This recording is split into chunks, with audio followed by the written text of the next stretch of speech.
Well, guys, we're out and about again today on a blistering hot day. It's about 41 degrees Celsius, excuse the wind. I'm just out trying to catch the breeze. We've been working on pipelines because Murphy's Law, when it gets to this temperature at 41, it's like 105 degrees Fahrenheit. The cattle drink a lot of water, and Murphy, the pipelines will back up on us. So we're just out. I'll show you some beautiful country we've got here in the Eastern Cape, and we're going to be carrying on with our Stalking Shadows.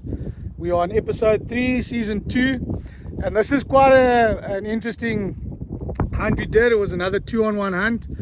A group of guys came out. They came from Canada. They were French Canadians, and the two guys that I were hunted with, the one guy was Patrick, and his brother or his friend, I'm not too sure, I think it was Matt.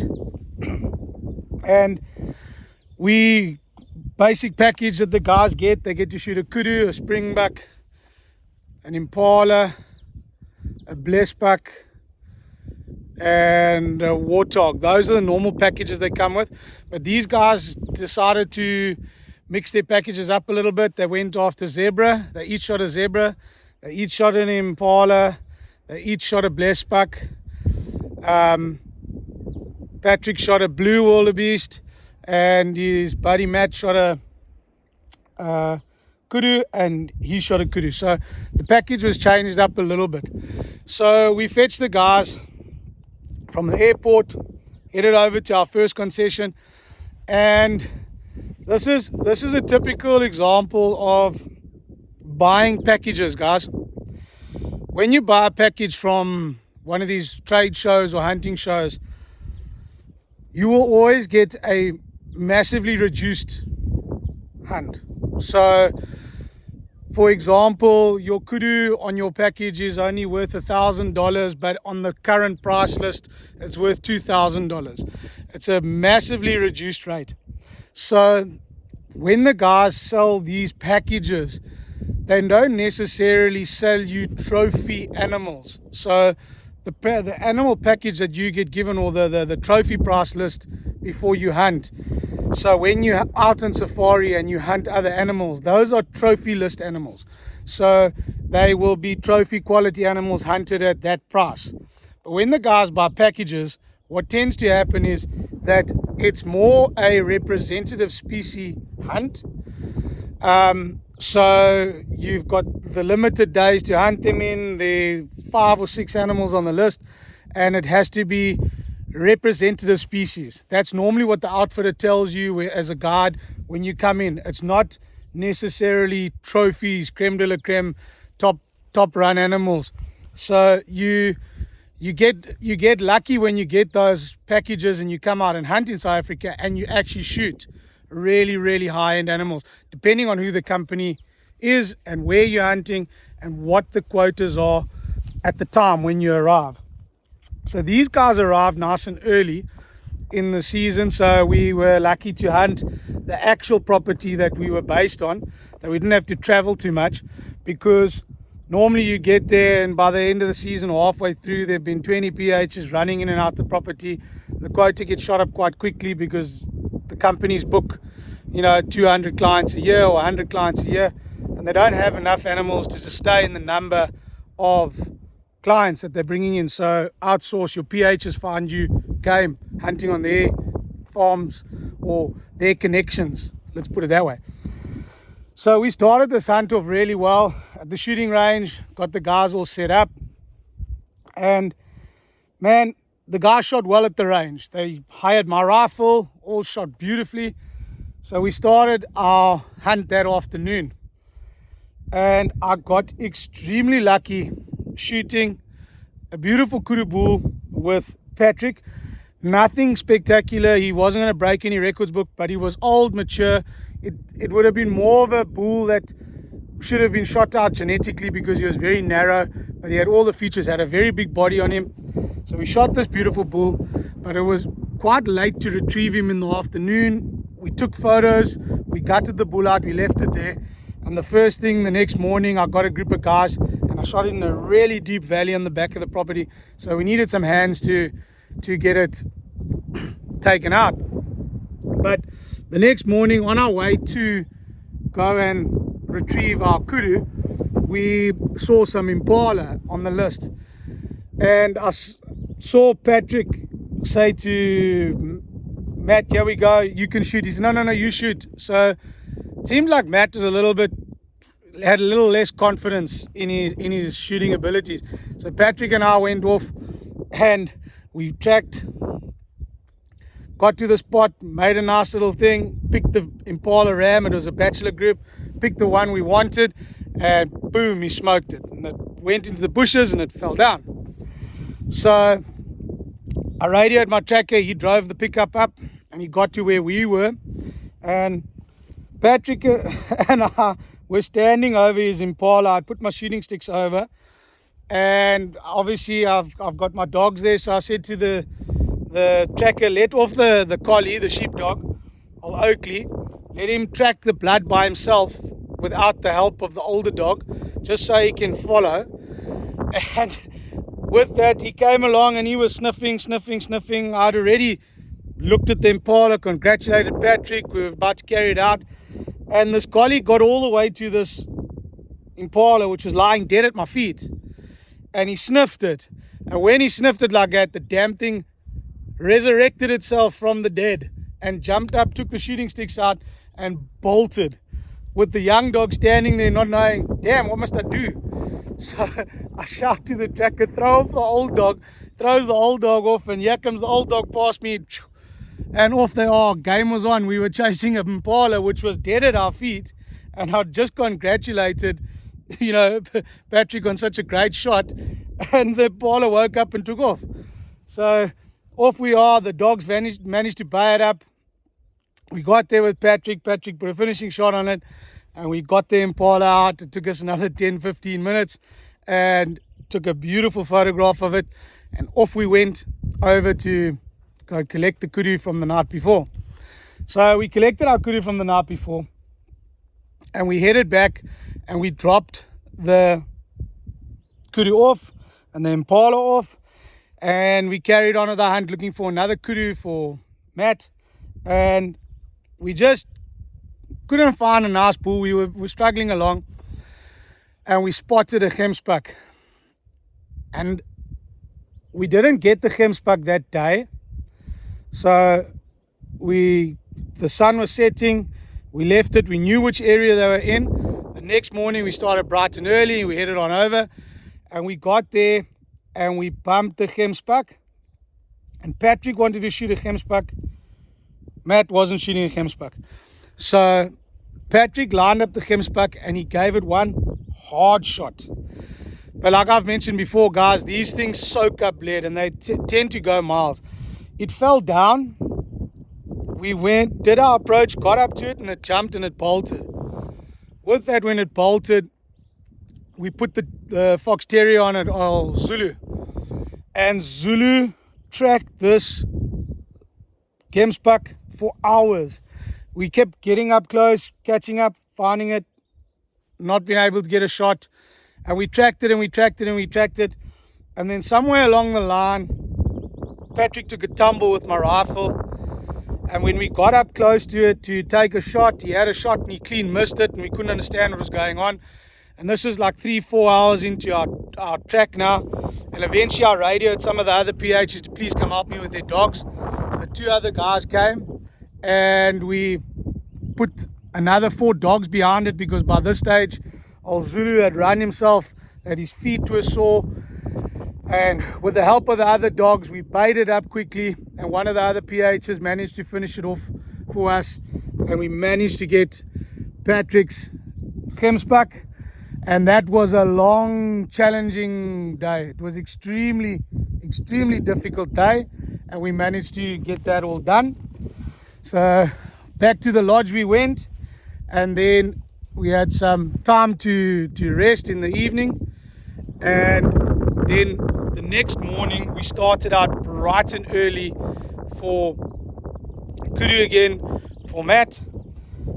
We found another bull, got him set up, a little bit unsure of himself. He couldn't make the shot, and then he missed a bull. then we found another bull and we missed a second bull. So his confidence was slowly but surely being eaten away because he kept missing. But I did say Patrick had fallen with the rifle. We managed to check the rifle in the morning and got it all shooting straight. So the rifle wasn't the issue, but he was just lacking a bit of confidence. So I said to him, don't stress, we'll get you a bit closer and try and make these shots a little bit easier for you. It is tough, we are hunting. And on our way back to camp at lunchtime, I won't forget, we saw this sneaky bull. So normally, guys, then the main thing, yeah, between 10 and 12, midday siesta time when it's extremely hot, all the animals bed down. It's the same all over the world. And this bull, obviously with the hunting pressure, was out moving about feeding. But all he did was walking underneath a tree, and he just like lay his horns back on his back and he hid there. And we'd spotted him. There was no ways he wasn't going to be seen. So I walked back up the road, got into shooting position, and I had Matt, for the first time ever, I had a client ask me to please shoot his kudu for him because he doesn't want to be teased when he gets back to the lodge that he's missed another kudu by the rest of the guys. I said, no, bud, this is yours. You're going to shoot it.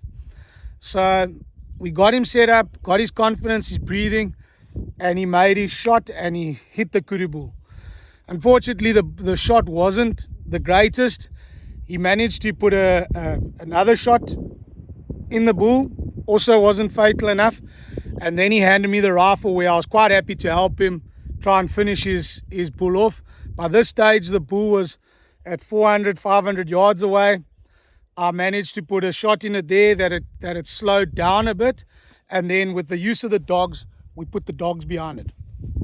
So we started tracking this bull, but it wasn't long that the dogs had it bayed up. And I wish Patrick could send me the video. I haven't got the video of this. He videoed us tracking this bull, and somehow the bull had got himself onto like an edge of a cliff, and the dogs had bayed him up. With that, we came through the thick bush, and the bull came running at me, and I lifted up the rifle and I shot the bull with the dogs behind it. But instead of the bull carrying on running past me, he turned and he did a leap of faith and he jumped straight off the cliff. And all I said, oh sure, but don't break your horns. Shit, there he goes. And we all three of us ran to the edge of the cliff, and we stood and we watched it just roll all the way to the bottom. Luckily, this bull didn't smash any of its horns up. Matt had got a beautiful kudu. We snuck all the way down there. We managed to get in there and took some photos. And can I tell you one thing? What a beaut of a kudu bull. This was a creme de la creme monster bull. He was just shy of 52 inches. And Matt was extremely happy. But now the work was on. This bull had jumped off a cliff.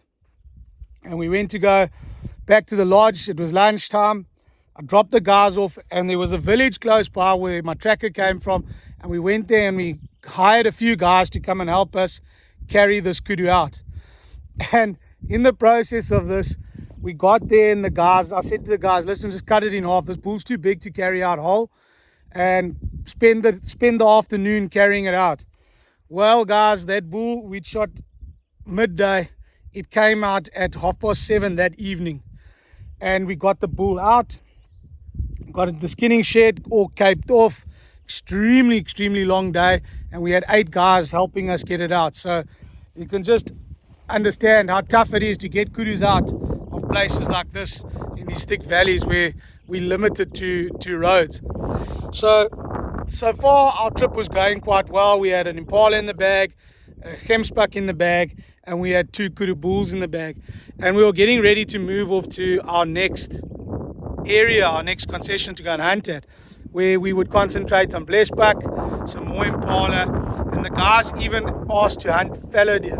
So we headed off to the next concession, where when on arrival we got stuck into our blesbuck, and we shot beautiful blesbuck. When we got there, both guys shot 2 really nice blesbuck, with Matt making his first perfect shot, no stress, made a beautiful shot on it.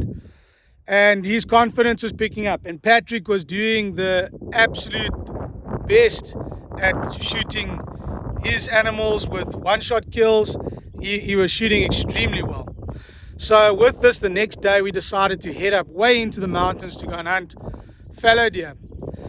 And we got there and it was bitterly cold in the morning. I think my truck read minus 2 or minus 3 when we stopped up there. But a beautiful farm that we open, big rolling grass hills, and the fallow deer seemed to love it up in that place. They were introduced there years ago and they seem to be thriving.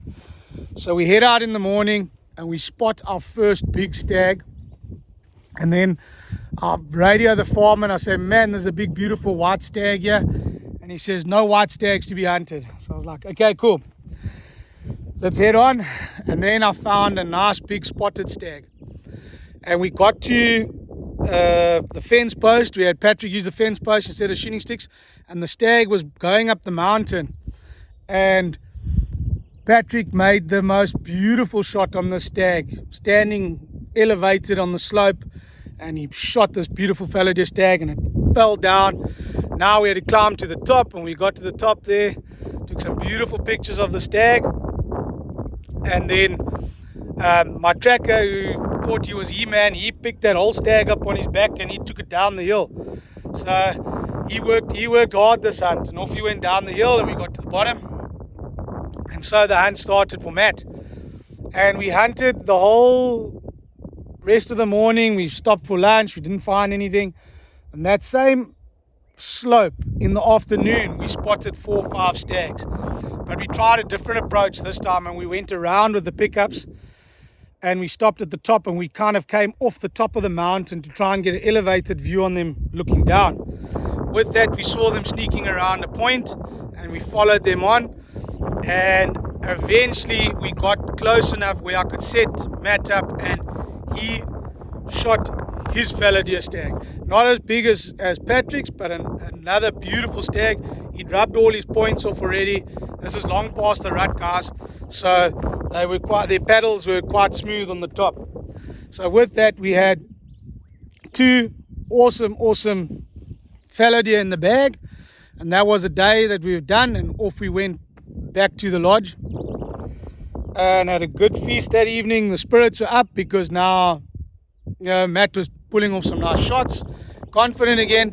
And then we went after the zebra the next morning, and the next morning started, and I think Matt was the first one to get his zebra. And we did a lovely stalk where we got in about 100 yards with some thorn trees in front of us, and the zebra came out and just slowly took his time, and Matt had his shot, and he shot his zebra down. No problem with that. We swapped the rifle over to Patrick, and next minute the zebras came out again. We found another stallion, and I set Patrick up, and boom, he got his one as well.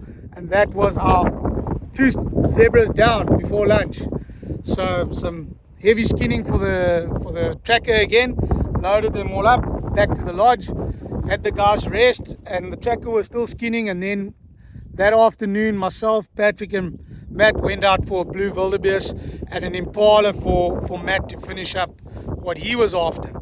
And I remember I got a video of this. Also lost a lot of stuff throughout the years, guys. And we got this big blue wildebeest in the grass flats in the open, and we managed to do a leopard crawl up onto him, and we set it all up. And Patrick didn't let me down, shooting with my 270, 130 grain bullet, hits this blue wildebeest. He does one jump up and he takes off over the ledge and like disappears. So we head on over there, and the grass was quite long. It's like these big yellow savanna grass. And we got there, and all I saw was this horn sticking out. And what a beautiful blue wildebeest bull we got on this trip. And we went over, we took some beautiful pictures of it. And all I had to do to finish this hunt off is to get Matt his final impala. And all I could think of at the time was trying to make sure that we did a clean kill for him to finish his trip in high confidence. He started it off absolutely rattled, but as our trip was going on, the guy was getting more and more confident in his hunting abilities. And we saw some impala, put a beautiful stalk on them, set him all up. This time I made sure I got like about 80 yards away. I got really nice and close, and he made the most pin perfect heart shot, ball it down. Cheers all round. The oak was super happy. We finished off a trip of a lifetime for them, and his confidence level on his hunting abilities went from 0 straight to hero. So it's just a little tip for you guys who are there. Be patient with your clients, help them out where you can, and make sure that you pay attention to all the little problems that you can fix throughout the hunt. And a lot of times it's confidence, guys. New place, hunting with a weapon that isn't theirs, hunting differently to what they used to back there, and actually hunting with a guide, because that puts a lot of pressure on hunters. They're not used to having the guided experience. I myself aren't used to being guided by somebody to do a hunt, and when I've got a lot of people around me, obviously my adrenaline's up, my confidence is a little bit rattly, and it's nice when they trust you and they're feeling comfortable that they're making those good shots. So if you guys are enjoying these stories, we've got a few more crazy ones coming up before I become an outfitter. So stay tuned, hit that like and subscribe button, and we'll see you in the next one. Cheers, guys.